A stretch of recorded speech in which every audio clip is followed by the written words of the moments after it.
शंकर लाल नायक, हाथ जोड़ के प्रार्थना करता हूँ।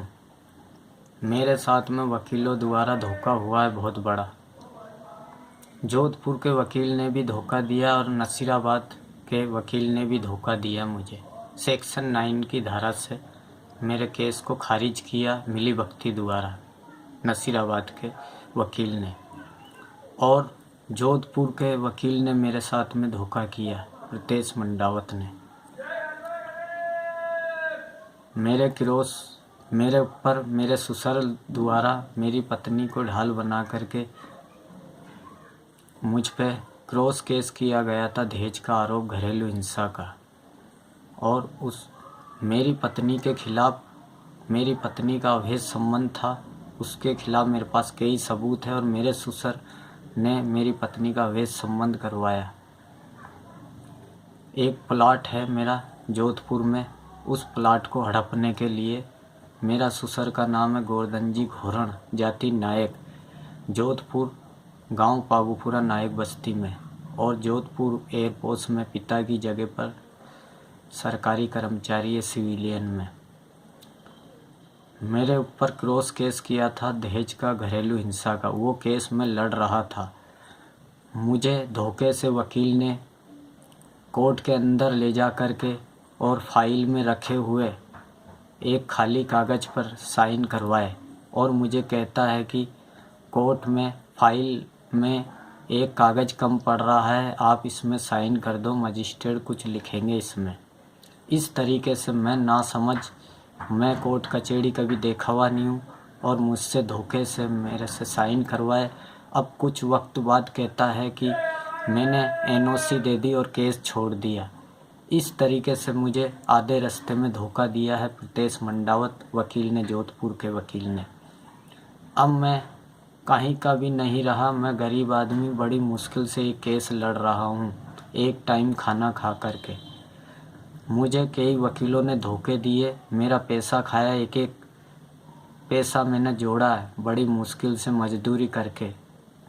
कलर पेंट का काम करता हूँ, और उस कलर पेंट के काम में बड़ी मुश्किल से मैंने एक एक पैसा, एक टाइम रोटी खा कर के वकीलों को दिया। और मुझे कई वकीलों ने धोखा दे चुके हैं।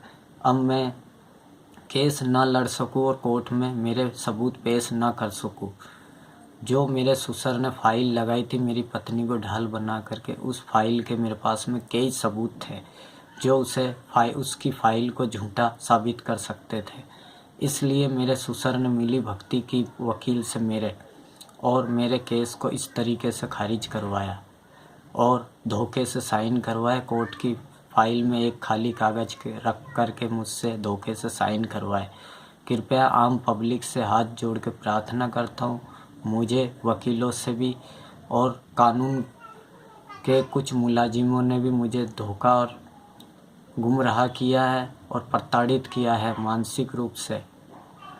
मुझे इनसे न्याय दिलवाए और मेरे ससुराल वालों से न्याय दिलाए। मेरे 4 मासूम बच्चे 22 साल शादी को हो चुके हैं। मेरी शादी 10 मार्च 1999 में हुई थी और मेरे 5 बच्चे हुए, एक लड़की गुजर चुकी, 4 बच्चे मौजूद हैं।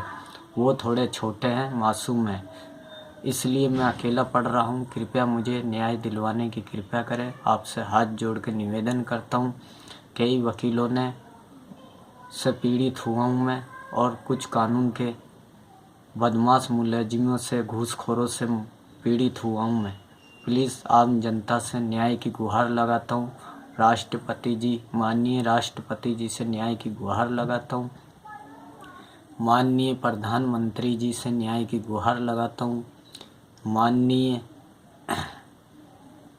राजस्थान के मुख्यमंत्री अशोक गहलोत जी से न्याय की गुहार लगाता हूँ। और राष्ट्रीय मानव अधिकार आयोग से न्याय की गुहार लगाता हूँ। कानून मंत्री से न्याय की गुहार लगाता हूँ। राजस्थान के कानून मुखिया से न्याय की गुहार लगाता हूँ। प्लीज़ मुझे न्याय दिलवाने में कृपा करें। मैं बहुत थक चुका हूँ। मुझे अगर कुछ भी हो जाता है तो इन बदमाश लोगों के खिलाफ़ मेरे पास में कई सबूत है। इन लोगों के ऊपर मेरे मासूम बच्चों की ज़िंदगी सौंपता हूँ। इन लोगों के ऊपर होगा सब कुछ मेरे बच्चों की ज़िंदगी का, मेरे बच्चों की कैरियर का। कृपया मुझे न्याय दिलवाने में कृपया करें। मुझे कुछ भी हो जाता है तो इन लोगों के वजह से ही होगा। इन 5 पुलिस वाले हैं नसीराबाद के जो आज बदली होके जा चुके हैं यहाँ से। उन बदमाशों ने भी मेरे साथ में अत्याचार किया है। प्लीज़ मेरी हाथ जोड़ के प्रार्थना है, न्याय की गुहार लगाता हूँ। आम जनता से, पुरुष आयोग से न्याय की गुहार लगाता हूँ। आवाज़ हिंदुस्तान की से न्याय की गुहार लगाता हूँ और भारत सरकार के सभी मंत्रीगणों से न्याय की गुहार लगाता हूँ। प्लीज़ मुझे न्याय दिलवाने की कृपा करें। मेरे पास में सबूत होते हुए मैं पीड़ित हूँ, मैं बेगुनाह हूँ। मुझे जेल पहुँचाने की कोशिश की जा रही है वकीलों द्वारा, पुलिस द्वारा। प्लीज़ मुझे न्याय दिलवाए।